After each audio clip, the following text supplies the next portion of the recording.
Okay, as many of us know, especially if you wake up this morning, fall is in the air in Connecticut, and yes, I did say I like summer, but how can you not like fall? I mean, it means apple picking fairs, food, and a lot of family fun. We keep going back to that food thing today.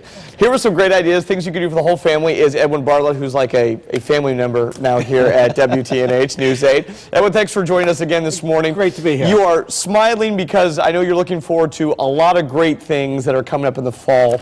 The first, something near and dear to your heart, is that Guilford Fair. The Guilford Fair, I grew up in Guilford. It's 150th, and it's just, I mean, this is where you went to socialize, especially back in the day when we had like 5 years TV ago. channels. Yeah, no, a little bit more than 5 years ago. But no, they don't have deep fried Oreos there. Sorry, guys, but they have everything else. My favorite is always the root beer float. I know you can get them elsewhere, but it's just something about a fair root beer float. Fried dough. Fried dough's always been big at the Guilford Fair. So, but not to mention, there's also the Four-Town Fair actually in the Summers area.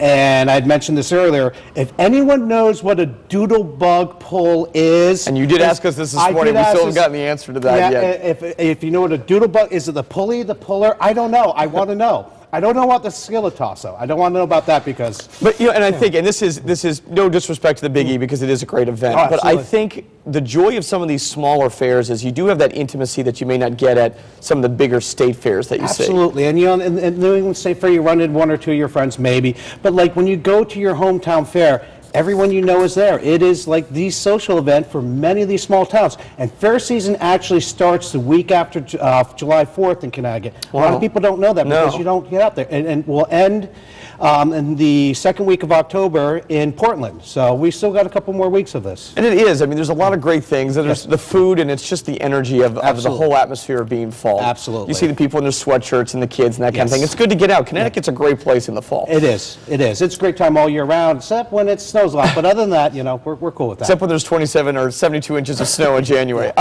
Next, I want to talk to you about, again, we keep going back to this food thing, is the farm to chef that's going on too. Tell us about that. Yeah, Connecticut's Department of Agriculture is absolutely wonderful. I mean, they do so many good things.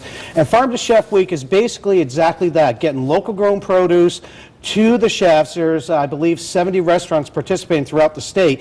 And one of the things I want to mention is that people think agriculture, it's beets, it's tomatoes. They also consider aquaculture as part of it. Connecticut has, the Long Island Sound is cleaner than it's ever been and has some of the best oysters, bar none. And those will be featured in several places. The clams, I personally love clamming. You know, stuffed clams, clam chowder, clams on the half shell. Well, we have seen an emphasis with the lobster die-off that happened here years ago. We have seen that more build-up of the oysters and the clams. Yeah, absolutely. And there's a bunch of companies that are out there. There are several companies that actually specifically, they all actually grow their own oysters and seed their beds. And what most people don't know is a lot of the boats, the clam boats, will seed local town beds. So if you're going to go clamming, it's not find one here or there. I've walked out with the limit in less than half an hour. And how New England is that? I mean, you're in Connecticut, you're going to go clamming or getting oysters, and you steam them or whatever, and you got a perfst night. Get a wetsuit or a dry suit, go in March. I know it sounds crazy, but that is the best time of year. November, December. Usually I have a tradition when I go out to get stuffed clams for Christmas, there's me and one other guy in the water, and a lot of people say they really are crazy. Okay, well don't make me go out there with the camera in late November, December, okay, and talk to you. Edwin Bartlett from ConnecticutOutandAbout.com. You always know everything in and out of Connecticut. We thank you for coming.